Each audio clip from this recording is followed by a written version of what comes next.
ginawang engot sila. Ay, tsaka ikaw, imagine mo, government official ka, papayag ka ba ng ganun? Para kayong mga bulag. Kulang na lang gitara, pumesto kayo sa ilalim ng tulay, pasok ang concept. It's ironic, no? It gives a sense of irony how nung nagsisimula yung administration niya, ganito, at nung natapos. Bakit pa kailangan mag-magazine? Ano pang ipapalab? Ano pang sasabihin niya sa mga tao sa magazine? I mean, it's cool. Diba? You are on the cover, but diba, as elected officials, we don't need you naman to be cool. We need you to help us.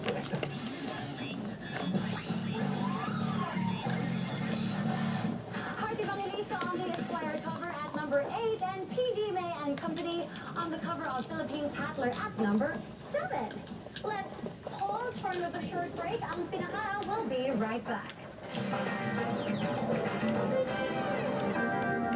Sa pagbisita ni Pope Francis, tumutok sa GMA News Online para sa walang patid na pagbabalita ng lahat ng pupuntahan at gagawin ng Santo Papa. Bisitahin ang gmanews.tv/Pope Francis para sa live updates at live stream ng mga pangyayari sa kanyang pagbisita. Gamitin ang hashtag PapaVisitPH at hashtag Pope Francis PH para makisa sa ating online coverage at magbahagi ng inyong saloobin tungkol sa Papal Visit para mag-share ng dasal, hiling, kwento, photos at videos na kasama ang Santo Papa. Gamitin ang hashtag Blessed by the Pope. Sundan din ang updates tungkol sa Papal Visit sa GMA News sa official Facebook at Twitter pages at Viber Public Chat. Ang People's Pope sa Pilipinas. The GMA News and Public Affairs Special Coverage.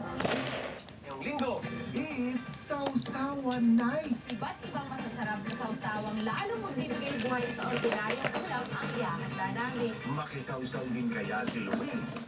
Sige, parang maasim-asim